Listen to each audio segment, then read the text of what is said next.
Andy Crow is sharpening up his shotgun skills with pigeons over spring rape. Your shooting can improve too. We're smoking more targets with Ben Husthwaite. And I'll be here at the Irish Game Fair. It's all in this week's Fieldsports Britain.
If Andy is Captain Crow, this kilometre-long field of spring rape is his desert island, with treasure chest riches to be discovered.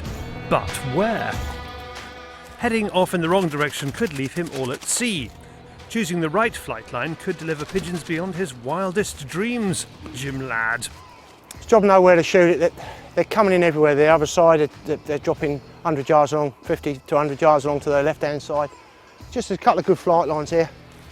I'm standing there and I'm looking, I think, oh, maybe I should have been there or should have been up there. It's just today, it's just a case of shooting what I can shoot and watch where they go and how they react here. It's going to stop them going to another crop here? They're in another crop. That's what's going to stop them today. Spring rape is always a good one. There's not a lot about then, and they like rape anyway. And they'll stay on this now right the way through as long as they can until they get a stubble. He knows it's not the spot, but getting to the spot under the pylon would have damaged more crop than we would be preserving, and we should never forget the reason we're here is crop protection. That's right, Long John, the black spot. There's the flowering hearts coming up, 1, 2, 3, 4, and as you can see, they're eating off. Same on this one here, look, 1, 2, 3, you've got 4 on this one, they've eaten the hearts out, and that's what they do, even on that one. Does that kill the plant? Well, that's the flowering head, that's the stalk. If the flowering stalk isn't there, the pigeons have eaten it and the flowering stalk's not there, it's not going to produce. So, right, cut. See if we can get some pigeons.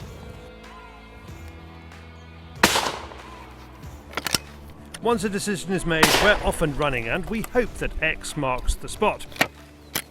You smell nice today, David. What perfume's that? Eau de Childerley. Eau de Childerley? Yeah. Splash it all over. Oh. There's definitely something going on between you and Paul. You said that about me and Kai, and me and Roy. Yeah, well, Roy's getting too old. You've gone for a younger man. You've gone for a younger man. I think Roy's younger than Paul. Yeah, he doesn't look it though, does he? I think Roy looks a young, baby-faced. Young, baby-faced pensioner, yeah. Pensioner? I said Falconer. Oh, I thought you said pensioner. Another thing we shouldn't forget is the importance of a dog to retrieve on a day like today. Rosa's nose is a must. We can't be losing birds. Good girl. Good girl. Here, here, here, here, here.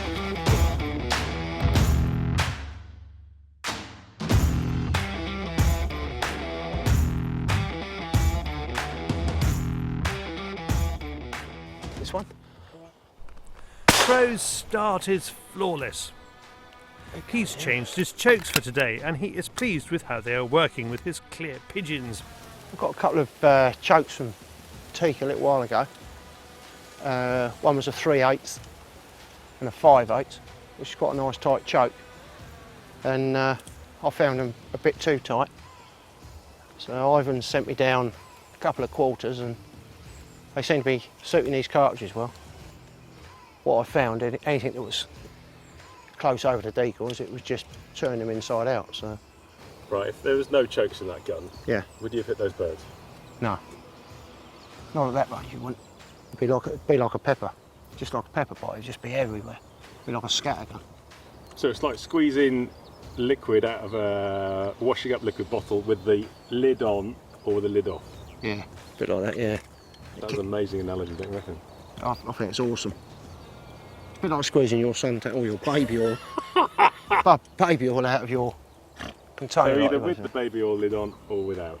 Either so it'll with, just sort of yeah, just flow out or come out with a bit of a spurt. yeah.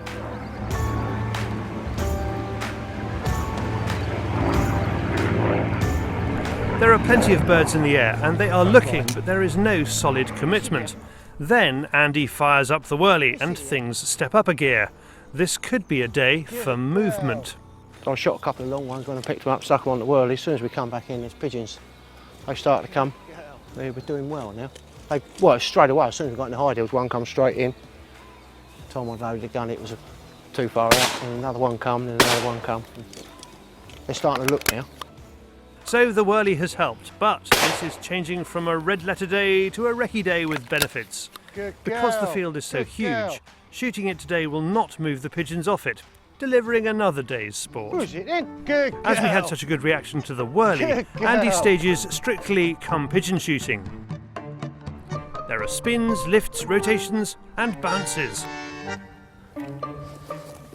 We're shaking all of our tail feathers in front of the hide. We've got quite a performance actually going on in front of us, haven't we? Yeah, it's caught you out a couple of times. Sent me up one of these auto bouncers. It's just right when there's a bit of crop because you can push the button, it's out of sight in the crop and it comes up out of the crop, flaps and then flaps its all the way back down into the crop and it looks quite lifelike as it goes. I've never seen birds actually change direction like that though. No, they really have today. Sometimes you do it and they sort of change and you think, did that change or didn't it? But today it's just been so obvious. They've been on a line going, and as soon as you push that, it goes up and they half look, and then you push it again and it comes up and they look and they think, right, and they just set in on it then. Again, the change in fortunes is dramatic. Andy has spoken about Nick Tate's creations turning pigeons on the wing, but it really does. It's like someone's wolf whistling at them. They can't not have a bashful glance over their shoulders.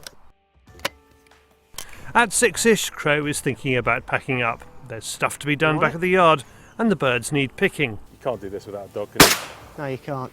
No, you certainly can't. They deserve more than that.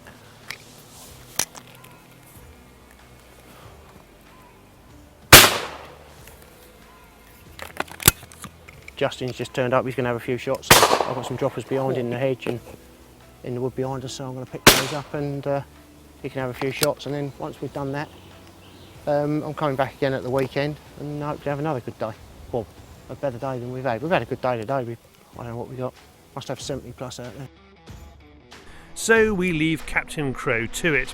He didn't strike gold, but there is another chance at the weekend, and this time he's got cannon and he's got a map. Thank you, Andy. More avian pests going south there. And talking of going south, for no reason we can discern, David is in New Zealand for this week's News Stump.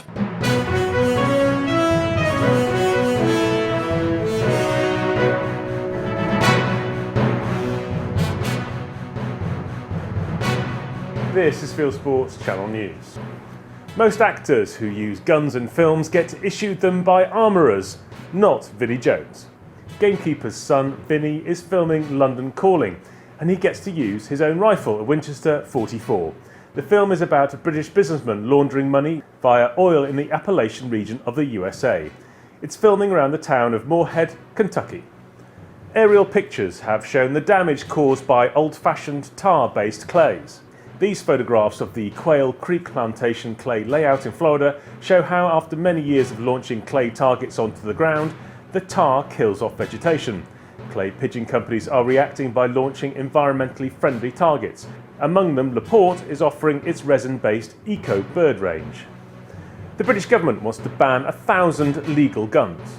Theresa May's offensive weapons bill wants to crack down on around 1,000 rifles owned by the UK's target shooting community, including Mars action rifles like the VZ58 Mars rifle and the 60 or so 50 cal rifles in the UK.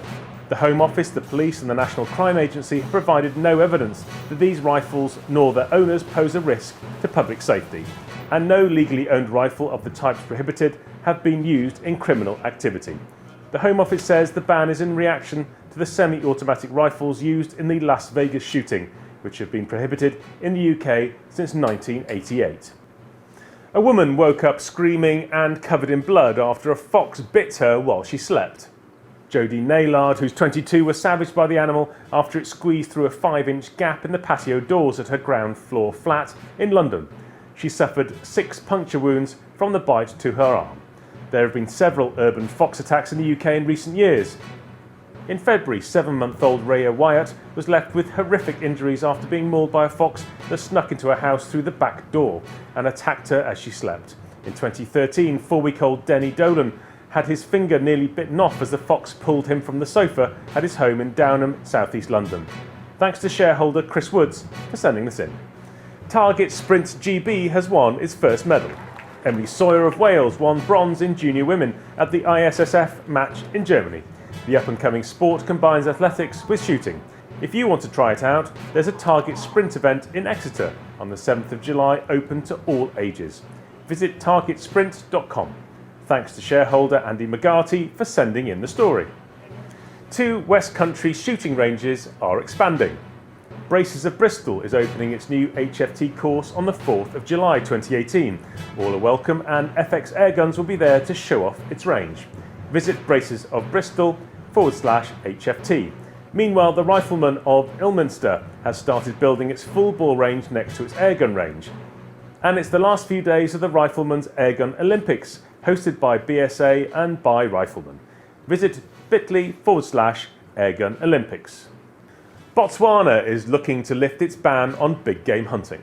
Botswana's parliament has adopted a motion requesting the government to consider lifting the ban on the hunting of elephants in areas that are not designated as game reserves and national parks, bringing it in line with its neighbours South Africa, Zimbabwe and Namibia. Botswana banned trophy hunting in 2014, following a campaign by animal rights organisations. And finally, this is the scary moment when a wild boar comes back to life in a car. A group of Lithuanian hunters are shocked that the boar they thought was dead stood up in the back of their vehicle. Eventually they let it out and it runs off. Thanks to shareholder Steve Kearney for sending this in. You are now up to date with Fieldsports Channel News. Stuck in the stories, fishing for facts. Thank you, David, recording that after a hard day's deer stalking in South Ireland. Yep, I get Northern Ireland, which I love. He gets the far side of the world. Now some late news, which because of the time difference he was unable to record, so I'm going to read it out. EJ Churchill is holding the World English Sporting Championships in glorious weather on the superb 5,000-acre West Wickham estate in Buckinghamshire. Course designed by George Digweed, the competition runs all this week and also includes the World Sport Trap, a prelim English Sporting, a Fitask Sporting and the Blaser Intercontinental Trophy. Lots to see and do. Thanks to Jason Doyle for sending us these shots. For the latest, go to ejchurchill.com. Now, clay shooters. Next, Ben Husthwaite on how clays behave.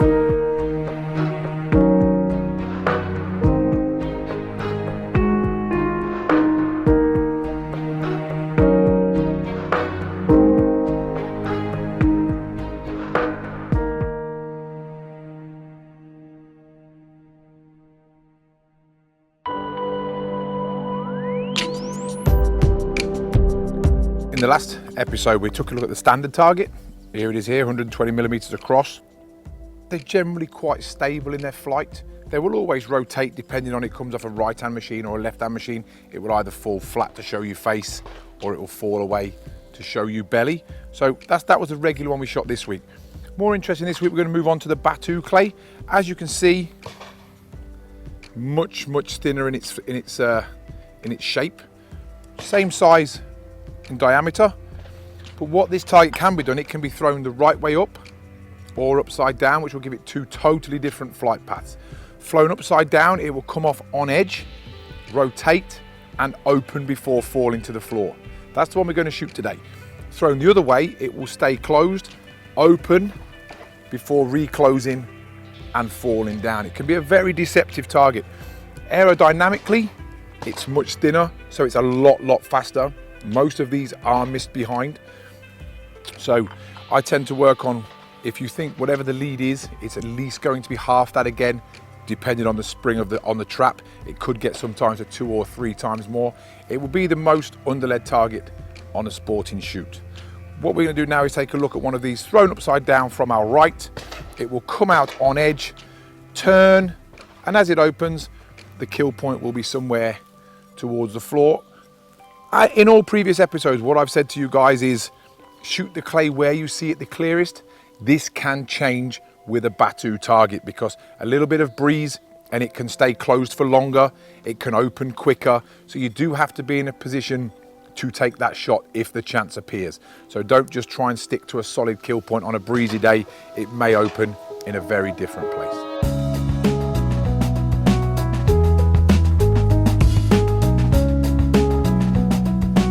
So what we're going to look at now, I'm going to show Dave a target. Dave's going to pick up his 3 points, his kill point, his viewpoint and his hold point. What you really have to pay attention on here is your viewpoint. You may be able to see the machine through the trees here, but this target as a Batu will come out edge on. So you may not see it as early as you may even want to. So don't think I want to look all the way back. If you can't see it, that is not your viewpoint. Take a look at one, Dave. We can just see the wheel of the machine through the tree there. Yeah. Pull. So for myself personally, I see it somewhere in this gap here first. Yeah. What you will be interested in there, you notice Dave, when viewing for the target, called with his left hand. He viewed the target visually with his left hand. If I just show you one more time, we'll have a look at that again. 3, 2, 1, pull. Pull. You notice the left hand is doing the work. I'm very big on that with all of my students. You see some people do it with their right hand. But if you imagine when you're about to shoot, it is this front hand that's going to do the steering. So that's why I want to get that mental preparation and see what I want my left hand to do. When that target is coming out, it's not just a point. I'm actually going to do what I want to do with this hand. Don't do it with your backhand. That's not where you want to see anything from. It's going to be coming from that leading hand.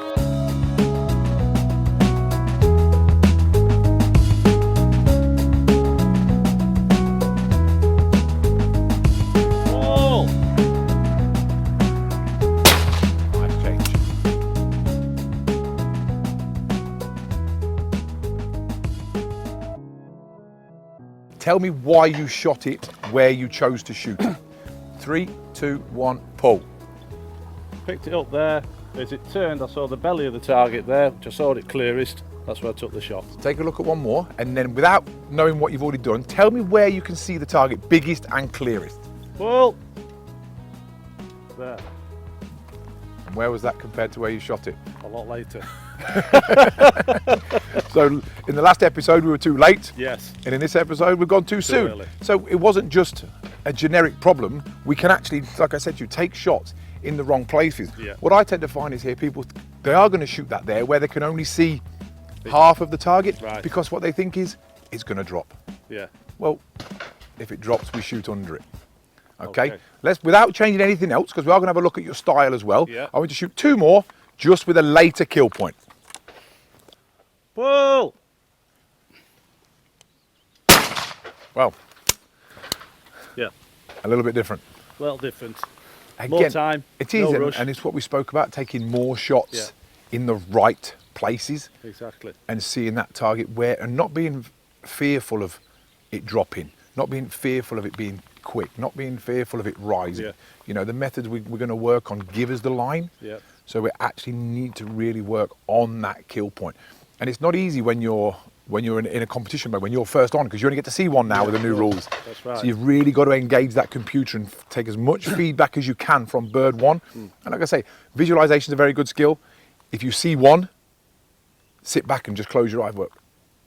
Yeah, it was there. Don't just rush into taking that shot. What method did you apply? I pulled away. Pulled away from where? From the hold point. Okay, so you've actually matched its speed. Matched the speed onto the target as it hit the hold point, went with the target, found its line and pulled away to my lead. Which is exactly what we should have done, yeah. So again, we just got to work harder on that kill point. Having the confidence. Well done. Dave actually shot that Batu somewhere in that top segment of its flight. But as I've always said to you, where you see the bird the clearest is relative to your own eyesight. A lot of people, and one maybe including myself, I would have shot that a little later, so it's on the way down, it's gone over its arc and it's started to drift on a left to right and downward motion. almost from 2 to 8 o'clock. And this is quite where a lot of people will take that shot. But a common mistake when doing that, the gun is empty, is that you follow the roll. So you go onto the target here, and as it rolls, you try and roll with it.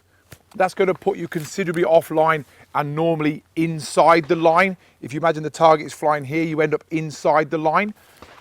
The way I approach that is what I call tram lining. So I'm going to swing the gun on a very straight line, like a tram line. So I would come detached from the clay. I would be down here when the clay's above me. I would move on a tram line and the clay will come down to me. It's a form of pull away, just applied very, very differently. So I am looking upwards towards the clay.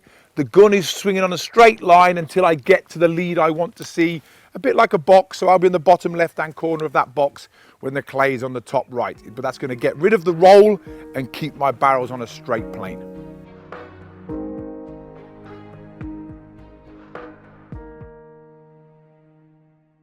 Thank you, Ben. Now let's take a look at the Northern Irish Game Fair, because next month we're going to be launching a new show called Fieldsports Ireland. Here's a bit of a taste of what sport's like over here.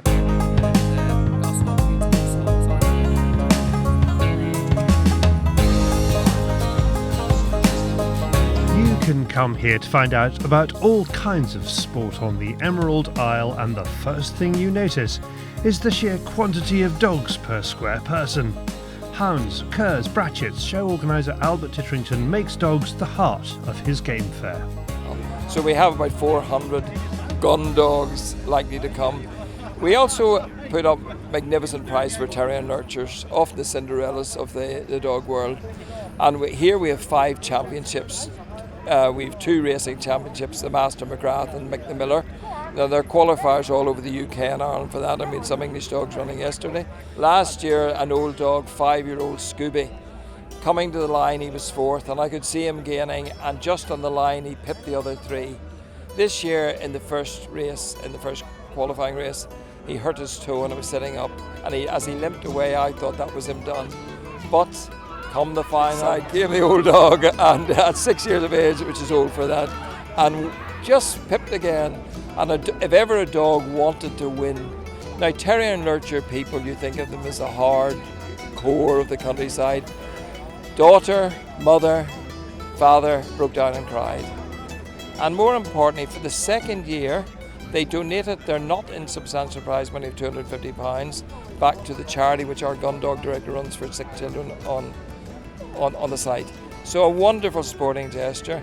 And they said I had a magnificent trophy, bronze, one that had been won at White City track, and with the ruby on, of course, as all the trophies have this year. And they actually said they're coming back to win it like Master McGrath did for the 3 years. Plenty of people have come to County Antrim from the south this year. For 1 year only, Great Game Fairs of Ireland amalgamates its Burr Castle show in County Offaly with this one in County Antrim. It will be back with a Southern Irish Fair next year. We have done a huge incentive offer to 150,000 in the ROI, country sports people of course, for a €5 admission. And it seems to be working because we have seen more Southern cars here than we've ever seen before. One of the Southerners is Barry O'Connell, Chairman Countryside Alliance Ireland. Yes, first of all, thanks for coming over to visit us again, Charlie. It's a pleasure having you back in Ireland. So as you can see, the Countryside Alliance marquee here, we bring in some of the wider aspects. So we've the British Deer Society here next to us, Northern Ireland Stick Carving Club. You can hear them in the background. Exactly, they're doing a demonstration on making sticks today, and then there's a competition tomorrow, so all the judging will be on here tomorrow. As well as his role with the Countryside Alliance, Barry is a YouTube pioneer. He's a leading light in the Rathcormac Gun Club, which has a large following on YouTube. So Rathcormac Gun Club, established in 1971, long before YouTube was invented. And we've, I suppose, grown from strength to strength, and I suppose one of the key things that sets us apart from maybe a lot of the other traditional gun clubs in Ireland is our age profile. So actually we did the AGM last night down in Cork, so I had an early start this morning to be up in Northern Ireland, and our new chairman is 26. There's more for the young. This is a show to launch new initiatives, and one of them is a new Northern Irish branch of Pass It On Young Sports, run in England by Rob Collins. The man behind it in the province is John Ray. We're hoping to offer them multiple, various types of field sports activities. Everything, like I say, from doing camping right through to catching a fish, cleaning the fish, cooking the fish. And it'll be educating families throughout all country pursuits. You're not supposed to read it, you know that. And a website, you've got a website? We're going to have a website. It's www.passitonyoungsports.org.uk. At the minute it'll be in the north only, and hopefully if we can, we'll again try to set up something in the south of the country. You know, it's small steps. Someone else with a new launch is that bloke in the carriage. Yes, me. I'm trotted into the middle of the main arena and get my 5 minutes of fame. Indeed, we're selling ourselves to our viewers. Quite a lot of the viewers I've met today pretty well believe they own us already, actually. But it's a delight that so many people have come up and have put money into Fieldsports Channel. And thank you so much for investing in Fieldsports Channel. I'm glad to say one of the first things we're going to be able to do is launch a show called Fieldsports Ireland to go alongside Fieldsports Britain. It's a show to swap selfies, and there's a lot of that on our stand. It's also a show to swap news. I catch up with County Tyrone fishing shop owner Barney Winters, whom I last met deer stalking in Donegal. Salmon fishing on the island of Ireland is doing well compared to Scotland. Yeah, my twin brother Jarlath, he runs the Glenmore estate, and they've had a fabulous week up there. After a bit of rain last weekend, I would say they caught probably in the region of about 100 to 150 salmon this week. Deer stalking is on the up in both North and Southern Ireland. Derek Anderson is a gamekeeper who trains deer stalkers. The main species would be fallow, red. The number one would be sika. There's reports of a few muntjac in areas of Northern Ireland, but sometimes it's hearsay. Some people have got the proof that they are there. Personally, I've seen two. We get some good fallows here, some decent sika, but roebuck, all of that would be coming from Scotland further afield. As for the retail side, sporting paintings are selling well at the show. It's been yesterday was good and today's it's early yet, but it's still going well. We sold a few horses, stag prints, and some of the smaller bird ones, the wee robins. Just a general mix of everything. There is an enthusiasm for the natural world here, which artist Adrian McGuckin captures through the eyes of a shooter. I paint what I see. I'm a shooting man. I be out in the fields. I enjoy it, and I paint what I see. I come back with my memories. If I shoot a really good specimen, say like a woodcock, I'll photograph it right away when it's fresh, so I can capture the essential element of it, especially the eye. Everybody likes the eye of the woodcock. The essence of it is action. When we're out, we see a blur, we have a picture in our mind's eye. I try to capture that. Sometimes it works, sometimes if it doesn't. If it works, it's great. If it doesn't, try again. It's just paint and paper. This is a fair with its roots in country sports, but the ability to spread its wings. One of Albert's aims is to preserve the country way of life, and he does that through food and drink. The very obvious one was fine food, artisan food producers, and we brought together a massive range of food producers here, local ones, and the media followed it. Delicious magazine here making the Northern Ireland Awards. We were publicised as one of the top 20 food festivals in the UK in the Daily Telegraph. Things like that are very important because next year we'll have even more food exhibitors. Of course, Peter Gott has been our old faithful with Stillfield Farmers, Wild Boars, Game Pies, and he's been here for 39 years. And of course, we've very, very nice things like Quiet Man whiskey, the Irish whiskey, and lots of iconic things, Loch Ness eels on display and being cooked. So all of those things, I think, help. They're part of the countryside, and I look on as part of what we do. Well, as you probably are aware, country lifestyle lends itself very nicely towards the appreciation of good whiskey. We find, and always have known, that this type of event and the consumers that come to events like this are great whiskey consumers. They like premium whiskey, they know what they like, so we're here. And even in this unusually beautiful day we have today, We've even brought a cool box and we're chilling the whisky down a little bit, so we're very adaptable. The heat is extraordinary. You don't often compare Northern Ireland to the Mediterranean, but there is hardly a cloud in the sky all weekend, and that provides challenges for some standholders.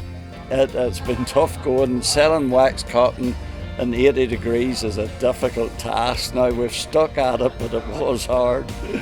Now today in 80 degrees I sold a lady a full length Barber tweed jacket, a beauty, 325 quid, but I give her a deal and she's happy and I'm happy. You would have bet there wasn't a chance of selling it today. For more about the event, visit irishgamefair.com. It was a fabulous weekend here in Antrim, and thank you very much to the organisers, especially Albert Titterington, for fixing the whole thing up. Now from Northern Ireland to the wider world of hunting and shooting on YouTube. It is Hunting YouTube.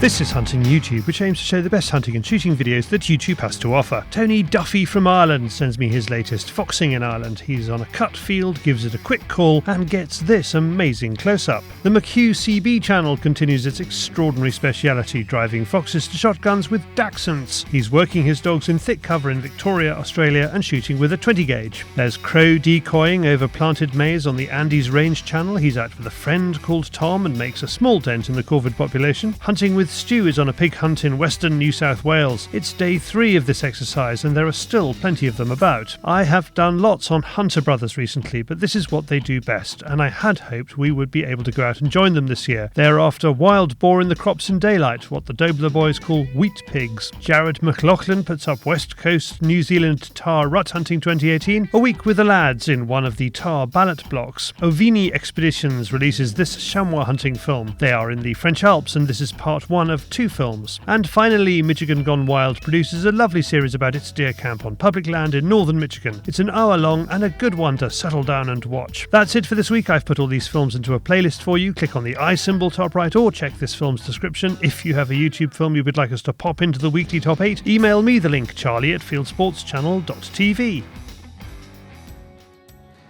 Well, that is it for this week. If you haven't done so already, please pop over to our website, fieldsportschannel.tv. You can click to like us on Facebook and Instagram. You can follow us on Twitter. You can subscribe to us on YouTube. You can pop your email address into our register page and we'll contact you about this show, Field Sports Britain. It's at 7 p.m. UK time. Plus, you can buy shares in Field Sports Channel. Go to fieldsportschannel.tv/shares. It only remains for me to say from Ireland, good hunting, good shooting, good fishing, and goodbye.